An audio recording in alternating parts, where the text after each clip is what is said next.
जय मसीह की, praise the Lord.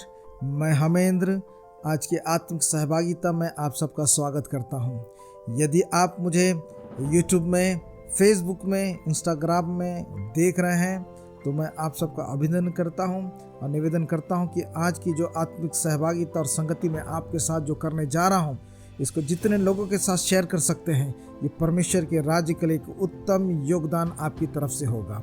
आज मैं आपको जो बताने जा रहा हूं, दूसरा कुरिन्थी 5 और 7, हम परमेश्वर के साथ कैसे चल सकते हैं। आज मैं इस विषय में, इस संदर्भ में आपको बताना चाहता हूं। दूसरा कुरिन्थी 5 और 7 में बोलता है कि हम रूप को के देख के नहीं चलते, लेकिन विश्वास के साथ चलते हैं। मेरे प्रियो, देख के चलना और विश्वास के साथ चलना, ये चीज में दो बड़ा भेद है। पहली बात यह है कि जो विश्वास में वही चलते हैं जो यीशु मसीह के साथ चलना स्वीकार करते हैं। पहली बात है कि क्या मैंने यीशु के साथ आत्मिक जीवन में चलने के लिए अपनी सहमति दिया है। और इस सहमति जो है, ये रोमी 10:10 के अनुसार से होता है कि जब यीशु को हम अपने जीवन का व्यक्तिगत उद्धारकर्ता अंगीकार करते हैं, और जैसे अंगीकार करते हैं, अपने यीशु, अपने परमेश्वर को सर्वे सर्वा और अपने स्वामी मान लेते हैं, हम उसकी अधीनता में आ जाते हैं, तब उसके साथ चलना हम स्वीकार कर लेते हैं। तो ये पहला जो स्टेप है, जो पहला कदम है कि हम उसके साथ चलने को, प्रक्रिया को हम स्वागत करते हैं, स्वीकार करते हैं अपने जीवन में। और दूसरी बात यह है कि अब किस प्रकार से चलते हैं। अब दूसरा जो भाग है कि हम किस प्रकार से चलते हैं। तो अभी प्रकार जो दूसरा कुरिन्थी 5:7 में ये प्रकार दिया गया है कि मैं उसके साथ विश्वास के अनुसार से चलता हूं, मैं विश्वास के साथ से चलता हूं। तो पहली बात है कि हम विश्वास नहीं करते हैं, विश्वास करते हैं, लेकिन कैसा विश्वास करते हैं, कैसा विश्वास करते हैं। नीति वचन 3 अध्याय 5 और 6 में ये बोलता है कि तू अपनी समझ का सहारा मत लेना। इसका मतलब है कि आप विश्वास करते हैं तो विश्वास की श्रेणी को हम एक स्तर और ऊंचा कर देते हैं, और विश्वास का एक स्तर ऊंचा और श्रेणी ये भरोसा है। यदि हम भरोसा करते हैं तो इसका मतलब है कि जब मैं परमेश्वर पर भरोसा करता हूं तो मैं अपनी बुद्धि को शून्य करता हूं, अपने ज्ञान को एक तरफ रख देता हूं, और मैं शून्य होकर परमेश्वर की संपूर्ण अधीनता में आ जाता हूं। तो संपूर्ण अधीनता में जब आ जाता हूं तो वचन यहाँ पे कहता है, नीति वचन 3 अध्याय 5 और 6 में ये बोलता है कि तू अपनी समझ का सहारा नहीं लेना। मैं नहीं लेता, क्योंकि मैं अपने आप को शून्य कर दिया हूं और अपने स्वामी की अधीनता में आ गया हूं। तो मुझे मेरे समझ का और मेरे तर्क का सहारा लेने की आवश्यकता नहीं, क्योंकि मैं मनुष्य और संसार के अनुसार से चलाए नहीं चलता, लेकिन जैसी तेरी इच्छा स्वर्ग में पूरी होती है। हमें प्रार्थना तो बड़े आसानी से करते हैं, लेकिन यदि मैं उसके अनुसार से चलाए चलता हूं तो मैं उसकी इच्छा को अपने जीवन में, पृथ्वी में, घराने में, अपने देश में, अपने शहर, राज्य में पूरा करता हूं। संसार में, पृथ्वी में उसकी इच्छा को पूरा करने के लिए मैं माध्यम बन जाता हूं। और माध्यम बनने के लिए बोलता है सबमिट योरसेल्फ, अपने आप को सबसे पहले समर्पण कर, अपने आप को सबसे पहले समर्पण कर। याकूब 4 अध्याय 7 वचन वो बोलता है, यदि तुम अपने आप को समर्पित करोगे तो शैतान तुम्हारे सामने से भाग जाएगा। शैतान कौन है? उस संसार का सरदार, उस संसार की अभिलाषा है, उस संसार के चमक दमक जिस पे जो है हम परमेश्वर को छोड़कर उसके पीछे भाग जाते हैं। और बोलता है कि यदि हम आत्मा के अनुसार से चलते हैं तो हमको सबसे पहले समर्पण की आवश्यकता है। तो मेरे प्रिय, समर्पण करें। हम समर्पण नहीं करते और कहते कि हम प्रभु के लोग हैं। हम कैसे लोग हैं? हमारा समर्पण तो संसार के सरदार के सामने में है, लेकिन कहते हैं हम प्रभु के लोग हैं। मेरे प्रियो, हमारे कहने में से कुछ नहीं होगा। हमारे समर्पण के द्वारा से परमेश्वर जानेगा हम उसकी ओर हैं कि शैतान की ओर हैं, कि संसार की ओर है। हम हैं किसकी ओर? इसके प्रमाणित करने के लिए हमारा व्यक्तिगत समर्पण परमेश्वर के पास होना पड़ेगा।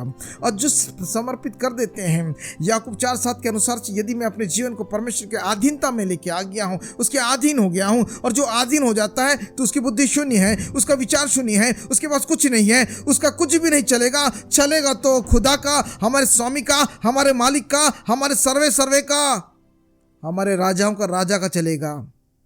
दास का क्या है? दास का कुछ नहीं चलता है। दास तो बोलता है तू कह स्वामी, मैं सुनता हूँ और जैसे तू बोलेगा वैसे करूँगा। ये दासत्व है। दासत्व ये है। दासत्व ये नहीं है कि हमने कुछ चीज़ को कर लिया है, कुछ प्रभु के नाम से करते हैं और बोलते हैं कि ये प्रभु का दास है करके। नहीं नो नो नो नो, नहीं नहीं नहीं नहीं, ये दासत्व नहीं है। दासत्व ये है कि मेरा स्वामी मुझे आवाज़ दे और बोले कि ये कर, मैं बोला okay I am ready to do it. क्यों? तेरे आज्ञा के सामने मेरा एक भी प्रश्न नहीं है। तेरे आज्ञा के सामने में, तेरे आदेश के सामने में मेरा एक भी तर्क नहीं है। मैं 100% तेरे अधीनता में हूँ। मैं 100% I have submitted myself before your altar. तेरे वेदी के सामने मैं झुक गया हूँ, समर्पित कर दिया हूँ। जैसा तू चाहता है वैसे मेरे जीवन से कर। इसलिए जो तेरी आदेश है, तेरा आज्ञा है, उसको मैं करूँगा। क्योंकि मैं नहीं रहा। मेरे जीवन में मेरे स्वामी, मेरे मालिक, मेरे यहोवा सिर्फ तू है और तू है और तू ही है। और मेरे मालिक, तूने कहा, मुझे आज्ञा दिया। और मेरे प्रिय, मुझे ही नहीं, हम सबको आज्ञा दिया। और आज्ञा क्या दिया? जाओ सारे जगत में सुसमाचार प्रचार करो। हम कितने लोग इस आज्ञा को मानते हैं? स्वामी का आदेश को कितने लोग मानते हैं? स्वामी ने आदेश दिया है दास को। मैं कहता हूं, यदि आप वचन को, सुसमाचार को दूसरों को सुनाते नहीं हैं, आप कैसे दास ठहरे? आप अपने स्वामी को कितना महत्व देते हैं? इसका मतलब है कि अभी तक आपके जीवन में, अभी तक हमारे जीवन में वो अधीनता की दशा नहीं आई है। और बिना अधीनता की दशा में वो यहोवा हमारा स्वामी कैसे ठहरा? हम मुंह से कहते हैं कि हमारा प्रभु है, परमेश्वर है, लेकिन एक प्रैक्टिकल लाइफ के अंदर में हम उसको अपना स्वामी नहीं मानते, ना ठहराते हैं। यदि मेरा स्वामी है तो स्वामी है तो दास को उसकी आज्ञा को मानना पड़ेगा। और स्वामी ये कहता है, जाओ सारे जगत में सुसमाचार प्रचार करो। मैंने आज तक एक सिंगल लाइन भी दूसरे को नहीं बोला कि यीशु मसीह तेरे पापों को मिटाने के लिए क्रूस पर अपना बलिदान किया। दूसरों को तो छोड़ो, मैंने घर वालों को नहीं बोला। घर वालों को तो छोड़ो, मैंने अपने पत्नी को नहीं बोला, मैंने अपने पति को नहीं बोला, मैंने अपने बच्चों को नहीं बोला, मैंने अपने माँ बाप को बोला। अरे ये छोड़ो, मैंने अपने आप को नहीं बोला, मैंने यीशु को नहीं बोला।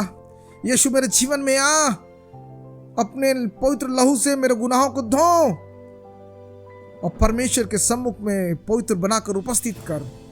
मैं अपने गुनाहों को मानता हूँ और गुलगुता के ऊपर में जो तूने मेरे पाप को मिटाने के लिए लहू को बहाया, वो लहू मेरे जीवन में कदापि भी बिल्कुल भी व्यर्थ नहीं ठहरेगा। तेरे लहू को मैं आज अपने जीवन में ले लेता हूँ और अपने सारे गुनाहों को धो डालता हूँ। अपने आप को भी नहीं बोला। हम कैसे दास ठहरेंगे? हम गफलत में हैं। हम झूठे तर्कों के द्वारा से अपने आप की तुष्टीकरण करते हैं, अपने आप को समझाने की चेष्टा करते हैं कि हम प्रभु के लोग हैं। मेरे प्रियो, जो प्रभु के साथ है वो प्रभु के लोग हैं। जो प्रभु की आज्ञा को नहीं मानते वो कैसे प्रभु के साथ में हैं? इसलिए आज्ञा को तो मानना पड़ेगा। आज्ञा ये है, जा सारे जगत में सुसमाचार प्रचार कर। और दासत्व में आकर सुसमाचार वही प्रचार कर सकता है जिसने अपने जीवन को अपने स्वामी, अपने राजा, अपने मालिक, अपने परम ईश्वर की अधीनता में रखा है। और नीति वचन हम 5 उसका 6 और 7 को बोलता है, तीसरा अध्याय 5 और 6 में वो बोलता है, अपनी समझ का सहारा ना लेना। और मैं प्रियो आपको बताना चाहता हूं, 100% जो परमेश्वर को अपना राजा नहीं मानते मन से, वो अपने ही समझ का सहारा लेते हैं और तर्क देते हैं। छोटी छोटी लोमड़ी के विषय में तर्क देते हैं कि इतना मेरे जीवन में चल जाएगा, इतना चलता है, इतना तो हम लोग नहीं कर पाएंगे, आपकी तरह तो सिद्ध नहीं है, आपकी तरह तो हम वचन नहीं जानते ना, आपकी तरह तो हम प्रार्थना नहीं करते ना। ये तर्क देकर, ऐसी बहुत सारे तर्क, जो और भी तर्क होंगे, मैं तो 2-3 तर्कों को बोल रहा हूँ आपको, बहुत सारे तर्क होंगे जिसके द्वारा से आप अपने आप को जो है ना निर्बलता के ऊपर में एक सफ़ेद चादर, झूठी चादर डालने के यत्न करोगे। उसका रंग सफ़ेद होगा, वो आपको ही सफ़ेद लगेगा, लेकिन हकीकत में पूरा काला होगा। यूहन्ना 8:34 बोलता, जो पाप करता है वो पाप का दास है। यदि आपने पाप किया तो परमेश्वर के कैसे हुए? पाप किए तो आप परमेश्वर से रहित हो गए। आपने पाप किया, परमेश्वर से अलगाव हो गया। पाप बुराई आपके जीवन में आया, लोमड़ियां आपके जीवन में आई, आपका अलगाव हो गया। लेकिन आप तुष्टिकरण करते हैं अपने आप को समझाते हैं और बताते हैं, एक सफेद चादर डालते हैं कि मैं तो ठीक हूँ, क्या करूँ, मजबूरी में ऐसा करना पड़ गया, इतना नहीं करता तो क्या करता, 10 लोग के बीच में फंस गया था, इस कारण से ऐसा सा हो गया, पुराने मित्र लोग मिल गए थे, बैठना पड़ गया। तर्क बहुत सारे हो सकती हैं, अवस्थाएं बहुत सारे हो सकती हैं, उदाहरण बहुत सारे हो सकती हैं, लालसा और अभिलाषाएं बहुत सारे हो सकती हैं, इच्छाएं बहुत सारी हो सकती है। लेकिन जो बदल नहीं सकता है वो परमेश्वर का सत्य, उस सत्य का आत्मा जो आज और कल हमेशा एक सा है, और उसके सामने में हम तर्क दे के नहीं आ सकते। उसके सामने में तो हम अपने समर्पण को लेके आना पड़ेगा। उसके सामने में तो हमको अपने उस विश्वास के पैमाने को लेकर आना पड़ेगा कि प्रभु जी, मैं तेरे साथ चल रहा हूँ, विश्वास के साथ, इस विश्वास के साथ चल रहा हूँ कि मेरा कुछ भी नहीं, और मैंने तेरे उंगली को थाम रखा है, और तू जैसे मुझे लेकर जाएगा, जहाँ लेके जाएगा मैं चलूँगा, मेरा कुछ भी नहीं। आई हैव ड्यूटेड 100%, मैंने 100% तेरे प्रति समर्पण कर दिया है। अब मैं नहीं रहा, मेरे परमेश्वर, मेरा जीवन तेरे लिए है, मेरा जीवन तेरे लिए है, और जीऊंगा तो प्रभु के लिए, तेरे राज्य के लिए, तेरे सुसमाचार के लिए, तेरे राज्य की स्थापना इस पृथ्वी पे हो, आपके नगर, आपके घर, आपके परिवार में, आपके देश में, आप जहां भी रहते हो वहां पे परमेश्वर का राज्य की स्थापना हो, क्योंकि परमेश्वर ने आपको माध्यम बनाया है। माध्यम बनाया क्या? माध्यम क्या बनाया? माध्यम क्या बनाया? माध्यम बनाया है कि हर एक घुटना टिकेगा, हर एक जुबान अंगीकार करेगी, परमेश्वर की इच्छा है, और परमेश्वर की यही इच्छा जो पृथ्वी में पूरी होगी, उसके लिए परमेश्वर ने आपको चुना है, आपको बुलाया है, आपको माध्यम बनाया है। फर्क बस इतनी बात की है, क्या आप अपने चुने जाने, बुलाए जाने और परमेश्वर के लिए युद्ध लड़ने के लिए योद्धा के रूप में तैयार किए जाने के लिए तैयार हैं? कि आप ऐसे विश्वासी हैं, आप मिराकल ढूंढते हैं, आप परमेश्वर के पास जो है ना मिराकल ढूंढते हैं, आप बीमारी की चंगाई ढूंढते हैं, और आप जो है बहुत सारी भाषाएं ढूंढते हैं, वरदानों को ढूंढते हैं, लेकिन परमेश्वर के लिए युद्ध लड़ने के लिए युद्ध कला की निपुणता की कौशल को नहीं ढूंढ रहे हो। यदि ऐसा आपके जीवन में है, यदि ऐसा आपके जीवन में है, तो मेरे प्रियो, अपने बाप के लिए काम करना चालू करो। कब तक बाप से ही प्रार्थना करके अपेक्षा रखोगे? कब तक पिता परमेश्वर से अपेक्षा रखोगे कि तू हमारे जीवन में हीलिंग से चंगाई को लेके आ, भविष्यवाणी को लेके आ, तरह तरह के दान और वरदान और सामर्थ्य को लेके आ? मेरे प्रियो, समय आया है कि हम परमेश्वर के लिए अब हम तैयार हो, खड़े हों, अपनी दाहिने हाथ में वचन का तलवार लें, उस तलवार की दोनों ओर आत्मा की सामर्थ का धार हो, और गुदे गुदे और गांठ गांठ को वार पार छेदने की सामर्थ हो। कोई भी हृदय को हम छोड़े नहीं, लहूलुहान कर दें। लहूलुहान करने की ताकत हमको दे खुदा, हम सबको उस लहूलुहान करने की ताकत से खुदा भर दे। Thank you lord Jesus. और जो है एक वचन को और हम लोग पढ़ेंगे, भजन संहिता 119 और 105, उसको सब मालूम है, वहां पे लिखता है 119 105 में भजन संहिता लिखता है, तेरा वचन मेरे पांव के लिए दीपक और मार्ग के लिए उजियाला है। और वचन आपके पास है नहीं तो आपके जीवन के लिए उजियाला कैसे हो सकता है? और वचन तो यीशु है। यशायाह 55:11 बोलता है कि यीशु वचन है, उसको पृथ्वी पे भेजूंगा। और यूहन्ना का पुस्तक में पहला अध्याय में बोलता है कि वचन देहधारी हो गए, तो वचन आ गया पृथ्वी में, देह लेके, पार्थिव देह लेके आ गया, और उसको बोलता है कि पार्थिव देह में आया, उसने बलिदान को किया, अब बोलता है कि उस बलिदान को अपने जीवन में ले ले। तो जैसे हम बलिदान को अपने जीवन में लेते हैं तो उसके उद्धार को ले लेते हैं। और जब वचन आता है तो यूहन्ना के ही पुस्तक में कहता है कि जब पवित्र आत्मा आएगा तुझे हर एक बात को सिखाएगा, समझाएगा, बताएगा, कैसे चलना है, कैसे बढ़ना बताएगा, मार्ग में कैसे चलना है, विश्वास के साथ कैसे चलना है, पवित्र आत्मा बताएगा, सिखाएगा, समझाएगा, बताएगा। तो वचन अर्थात पुत्र परमेश्वर है, आत्मा पवित्र आत्मा अर्थात आत्मा परमेश्वर है। तो त्रिएकता, जो त्रिएक परमेश्वर का दो भाग तो आ गया। और ये दोनों चीज जो हमको सहायता करेगा कि शुद्ध और पवित्र, शुद्धता और पवित्रता का आत्मिक जीवन को जब इन दोनों की सहायता से जीतते हैं तो एक ऑब्जर्वर है, वो ऑब्जर्वर है वो पिता परमेश्वर, वो पिता परमेश्वर ऑब्जर्वर है। तो पुत्र परमेश्वर को अपने जीवन में स्वागत करिए, अंगीकार करिए। पवित्र आत्मा परमेश्वर आपको आत्मिक जीवन में बड़े विश्वास के साथ, बड़े सामर्थ्य के साथ, आज्ञाकारिता के साथ, पवित्र के साथ जीने में सहायता करेगा और इस हमारे आत्मिक जीवन की दशा को ऑब्जर्व करेगा। पिता परमेश्वर ऑब्जर्वर है, वो देखता है हम कैसे जीते हैं। मलाकी पुस्तक 3 अध्याय में लिखता है कि जब परमेश्वर के लोगों ने आपस में बातें की तो परमेश्वर ध्यान धर कर उनकी बातों को सुनता था और उनके स्मरण के निमित्त एक पुस्तक लिखता था। तो एक बुक लिख रहा है क्योंकि वो ऑब्जर्व कर रहा है, वो देख रहा है उनको और क्या बात चल रही, कैसे जी रहे, और एक जो बुक ऑफ रिमेम्बरेंस, स्मरण की पुस्तक को लिख रहा है, क्या क्या बात की, क्या क्या बात की, क्या क्या बात की। तो पूरा त्रिएक परमेश्वर, द ट्रिनिटी ऑफ गॉड, ये तीनों को परमेश्वर ने आपके लिए झोंक दिया है ताकि आपकी आत्मा बचाई जाए, तो आपकी आत्मा उन्नत रास्ते में हो, आपकी आत्मा जो है आत्मिक रूप से प्रगति करे, आपकी आत्मा जो है पवित्रताई में और ऊंचाई पर उठा लिए जाए। Thank you lord Jesus. आइए अपने आंखों को बंद करेंगे और मैं जो है आप लोग के लिए प्रार्थना करना चाहता हूँ। आप जितने भी इस प्रोग्राम को देख रहे हैं, मेरा निवेदन है आप आंखों को बंद करिए और सिंहासन के सामने में आइए। सिंहासन के सामने में आने का मतलब है अपने स्वामी, अपने महाराजा, राजाधिराज परमेश्वर यहोवा के सम्मुख घुटने टेक दीजिए और मैं आपकी प्रार्थना करना चाहता हूँ। यदि आपके पास शारीरिक और पारिवारिक समस्या है, सामाजिक समस्या है, तो उससे भी पहले मैं आपसे निवेदन करना चाहूँगा, आप प्लीज़ जो है अपनी आत्मिक दशा को अपने यहोवा के सामने में लेके आइए और प्रार्थना करिए।